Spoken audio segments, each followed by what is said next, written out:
बिस्मिल्लाहिर्रहमानिर्रहीम। अस्सलाम वालेकुम नाज़रीन, मैं मोहम्मद फ़राज़ हूँ और मैं अपने यूट्यूब चैनल और फेसबुक पेज से आपसे मुखातिब हूँ।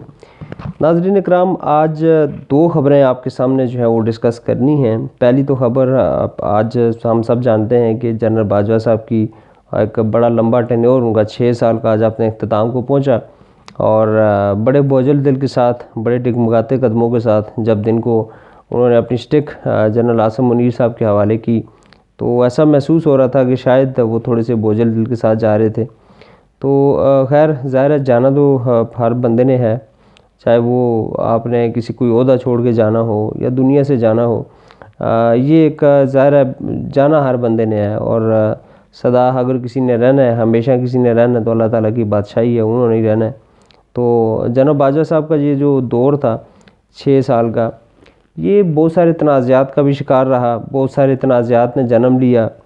चाहे वो 2017 में नवाज़ शरीफ साहब का नया होना हो, चाहे फिर 3 साल हुकूमत में रहने के बाद इमरान खान साहब का अचानक अप्रैल 2022 में उनका हुकूमत जो है, उनकी हुकूमत गिराया जाना हो। ये सारी चीज़ें जो हैं वो गिरद एक ही शख्स की घूमती थी, जनरल बाजवा साहब के हवाले से ही उन्हीं पर ज़्यादा उंगलियाँ उठती रहीं। बहरहाल अब चूँकि वो जा चुके हैं और let's hope for the best from next army chief Asim Munir साहब। कैसे वो फ़ौज को लीड करते हैं, कैसे लेकर आगे बढ़ेंगे, ये पाकिस्तान के लिए बड़ा अहम होगा। क्योंकि इस वक्त जो हमारी मईशत की सूरत हाल है, इस वक्त जो हमारे मुल्की हालात हैं, वो बड़े मतलब तारीख़ में अगर देखा जाए तो ये बड़ी वर्स्ट तरीन सूरत हाल है। इस वक्त पाकिस्तान दिवालिया आलमोस्ट होने के करीब है, खुदा न ख्वास्ता।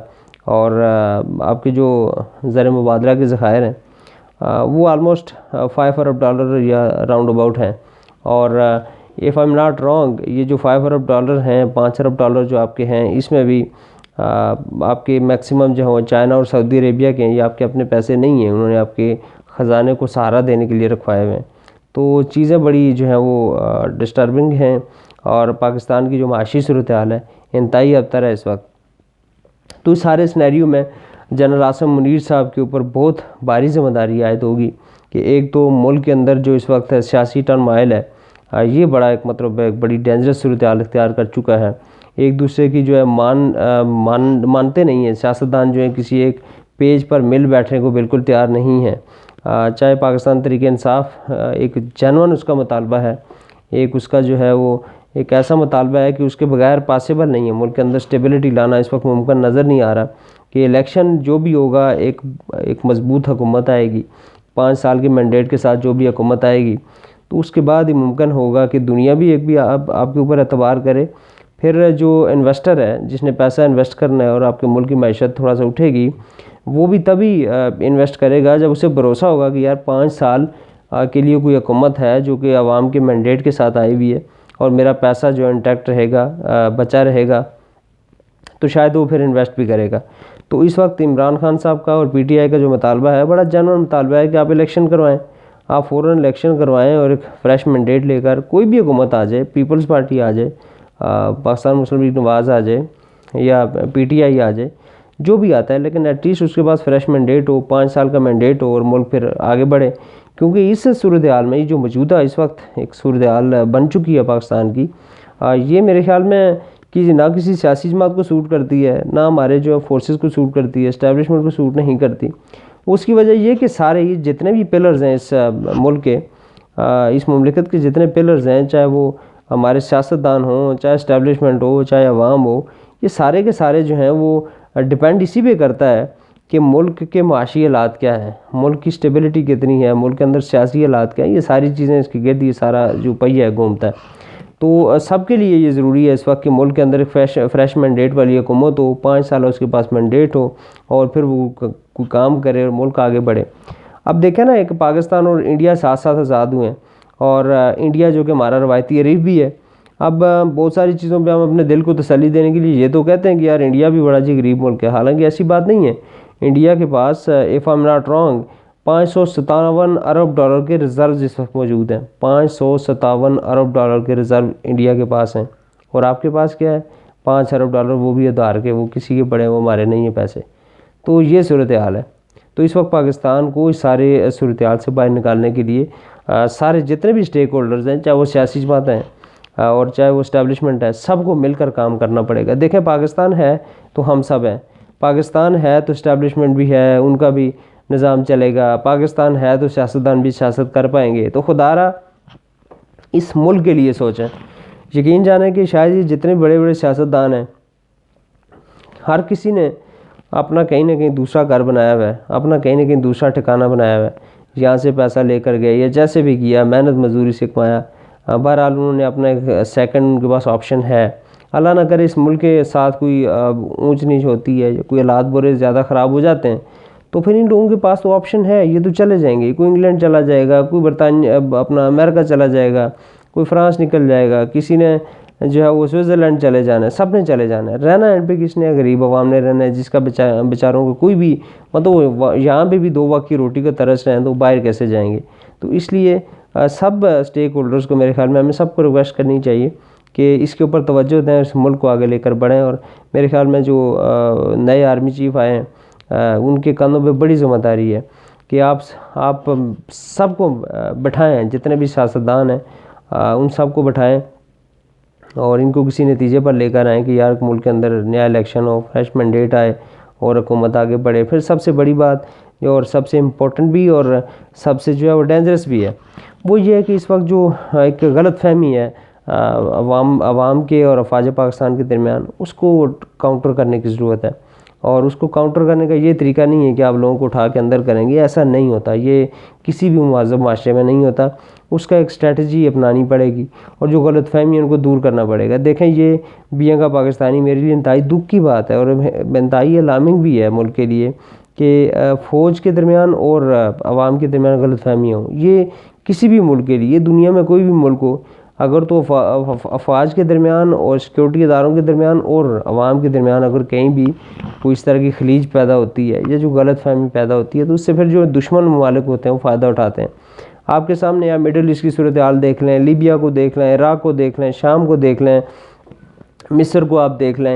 ये सारे वो ममालिक हैं जहाँ पे दुश्मन ने पहले अवाम की और फ़ौज के दरमियान जो गलत फहमियाँ पैदा की। अब इराक़ बड़ा ताकतवर, बड़ा स्ट्रॉन्ग मुल्क था, असला भी था, फ़ौज बड़ी मजबूत थी, लेकिन कैसे तोड़ा गया? फ़ौज के और अवाम के दरमियान जो है इख्तलाफात पैदा किए गए। लीबिया की आप सूरत हाल देख लें, मोहम्मद क़ज़ाफ़ी के दौर में लीबिया जो है वो बड़ा तरक्की करता हुआ मुल्क था, अवाम बहुत खुशहाल थी, लेकिन फिर क्या हुआ कि अवाम के दरमियान, अफवाज के दरमियान और हुकूमत के दरमियान जो गलत फहमियाँ पैदा की गई और फिर आज आपके सामने है लीबिया। शाम के हालात आपके सामने हैं, शाम में किस तरह अफवाज और अवाम आपस में लड़ रहे हैं। शिया सुन्नी जो मामलात हैं वहाँ पे उनको हवा दी गई और आज तक मुल्क जो है वो स्टेबल नहीं हो सका, बल्कि स्टेबल होने के अब चांसेस भी नहीं है। मिस्र के यही हालात हैं। तो ये सारी चीज़ें जो हैं मेरे ख्याल में हमारे जो पॉलिसी साज हैं, ये जो लोग डिसीजन मेकर हैं, उन सबको सारी चीज़ों का पता है। तो ज़रूरत इस अमर की है कि इस सारे जो मामलात हैं इनको किसी नहज पर लेकर जाएं, इनको सेटलमेंट करें, कोई जो सियासी जमात हैं इनके दरमियान सेटलमेंट करें और करवाएं। अगर आपके बस में है, नहीं है तो फिर आप बिल्कुल न्यूट्रल हो जाएं, मतलब जो आपका आईनी किरदार है उसमें चले जाएं, फिर इनको छोड़ दें। लेकिन फिर भी देखें, किसी न किसी को इनको बैठाना तो पड़ेगा। अब ज़ाहिर है ये जब डेडलॉक हो गया है, कोई एक दूसरे की बात मानने को तैयार नहीं है, तो फिर मुल्क के लिए किसी न किसी को सामने तो आना पड़ेगा। सुप्रीम कोर्ट ऑफ पाकिस्तान है, वो इस तरह के काम कर सकती है। अफवाज पाकिस्तान अगर नहीं करना चाहती तो बिल्कुल ठीक है, आप साइड पे हो जाएं। फिर सुप्रीम कोर्ट ऑफ पाकिस्तान को, हमारे जज साहिबान को इस तरह का किरदार अदा करना चाहिए और उनके पास अल्टीमेट पावर है और वो उनकी जो पावर है वो कहीं भी चैलेंजेबल नहीं है। तो मेरे ख्याल में सुप्रीम कोर्ट ऑफ पाकिस्तान बड़ा अहम किरदार इसमें अदा कर सकती है। तो इन सब को मिल बैठ कर एक हल निकालना पड़ेगा। ये इस मुल्क के लिए, इस मुल्क के आने वाली नस्लों के लिए इस हाल के बगैर जो है वो चीज़ें ठीक होती हुई नज़र नहीं आती। दूसरी तरफ नाज़रीन कराम, अगर हम सियासी सूरत हाल की बात करें तो इमरान खान साहब का जो पिंडी वाला जलसा था, हाल तो बहुत सारे लोगों की एक्सपेक्टेशंस थी, बशमूल मेरे, कि शायद इमरान खान साहब को बड़ा एक्सट्रीमली लेकर जाएंगे, इस्लामाबाद की तरफ मार्च करेंगे और पता नहीं उससे क्या अखज़ हो जाएगा। तो वी वर रॉन्ग, ऐसा होना नहीं चाहिए था। बाद में अगर रियलाइज़ किया कि यार ऐसा अगर हो जाता है तो ये एक स्टेप होगा फ्यूचर के लिए भी, जो भी गवर्नमेंट आएगी, चाहे वो इमरान खान की हो या कोई भी हुकूमत हो, कि अगर आज वो इस तरह की कोई प्रेसिडेंट सेट करेंगे तो आगे कोई भी जमात जो 2-4 लोग लेकर आ जाए, 2-4 लाख लोग लेकर आ जाए इस्लामाबाद में और आके चढ़ाई कर दे, तो फिर कोई भी हुकूमत चल नहीं सकती। और अगर हम मुस्तकबिल को सामने रख कर देखें तो इमरान खान का एक बहुत ज़बरदस्त डिसीजन था जो उन्होंने धरने को ख़त्म कर दिया और एक आइन और कानून के अंदर रहते हुए मामलात को आगे बढ़ाने के लिए जो उन्होंने इक़दाम उठाए। अच्छा, जो उन्होंने ऐलान किया सबसे बड़ा कि मैं जो है असम्बलियाँ तहलील कर दूँगा KPK और पंजाब की, हाल तो उसके हवाले से अभी कानूनी मशावरत जारी है।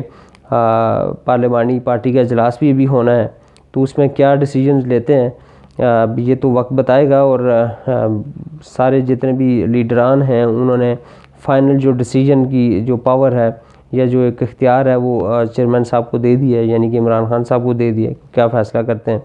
अच्छा, इस सारे मामले को टैकल करने के लिए PDM की जमातें भी सर जोड़कर बैठी हैं और बड़े अगर देखा जाए तो परवेज़ इलाही साहब ने बड़ा स्मूथली खेला है और बड़े शातिर किस्म के सियासतदान है। तजर्बा डेफिनेटली बड़ी अहम चीज़ है सियासत के अंदर।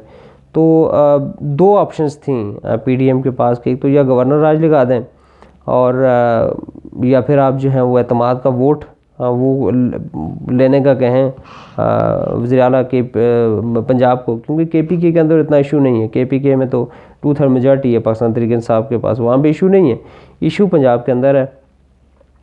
अब बड़े ज़बरदस्त तरीके से परवेज़ इलाही साहब ने, एक तो असम्बली का इजलास चल रहा है और आइन ये कहता है कि जब भी असम्बली का इजलास चल रहा है तो आप ना तो तरीक़े अदम एतमाद पेश कर सकते हैं, नंबर 1, और नंबर 2 उस इजलास के दौरान आप वज़ीर आला को ये भी नहीं कह सकते कि आप एतमाद का वोट लें। तो वहाँ से तो पाकिस्तान तहरीक इंसाफ या परवेज़ इलाही साहब बिल्कुल जो है वो सिक्योर हैं और उनके पास वो जो असम्बली तहलील करने वाला जो एक इख्तियार है वो है। अब उसको डिनाई भी नहीं कर सकता गवर्नर या वज़ीर आला साहब जो हैं वो गवर्नर को एक समरी भेजेंगे, उसे कहें यार मैं असम्बली तहलील कर रहा हूँ, आप इस पर जो है वो साइन कर दें। अगर तो वो साइन कर देते हैं तो वेल एंड गुड, नहीं करते तो 48 घंटों के बाद असम्बली खुद ब खुद जो है वो तहलील हो जाएगी। ये इनका वही किरदार है जो सदर साहब का इख्तियार है, एक पोस्ट ऑफिस जैसा, ये डाकखाने जैसा उनका इख्तियार है, गवर्नर का भी उतना ही, इससे बढ़कर कुछ भी नहीं है। ये सूरत हाल KP के अंदर भी है। तो इस सारे मामले में जब से ये ऐलान हुआ है काफ़ी ज़्यादा परेशानी का सबब बन रहा है ये PDM के लिए और बड़ा वो सर जोड़ कर बैठे हैं कि इसको सलूशन इसका क्या निकालें। सुनने में ये भी आ रहा है कि कुछ मिन्नतें तरले जो है वो करने का वो भी सिलसिला जारी है।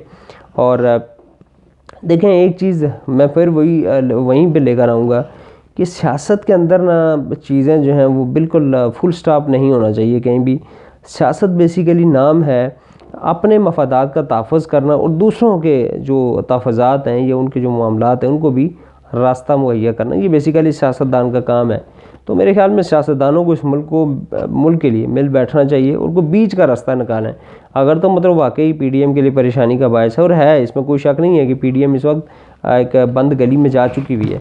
जितनी ज़्यादा इस वक्त महंगाई है और जो सूरत हाल है, जो कि अप्रैल से पहले जो सूरत हाल पाकिस्तान तहरीक इंसाफ के लिए हमें नज़र आ रही थी, आज वो PDM के लिए नज़र आ रही है। आने वाले वक्त में शायद PDM का टिकट लेने वाला इनको कोई ना मिले, तो इसी वजह से वो डर रहे हैं, वो इलेक्शन में नहीं जाना चाह रहे। तो सारे सिचुएशन को अगर आपने डिफ्यूज़ करना है तो आई थिंक सारे सियासतदानों को मिलकर बैठें, इस पर कोई बीच वाला रास्ता निकालना तो ज़्यादा बेहतर हो जाएगा सबके लिए, सबको फेस सेविंग मिल जाएगी। तो इसके ऊपर भी शायद कुछ मिन्नतें तरले को करने का काम जो है वो भी कुछ ज़राए के मुताबिक वो भी पसे पर्दा चल रहा है। लेकिन पाकिस्तान तहरीक इंसाफ इस वक्त उनका अपर हैंड है खान साहब का, और जो आप कह सकते हैं कि फ़ाइनल जो डिसीजन मेकिंग अथॉरिटी है उस वक्त इमरान खान साहब ही है। इससे ये चीज़ साबित होती है कि वाकई इज़्ज़त और ज़िल्लत देना अल्लाह ताला की ज़ात का काम है।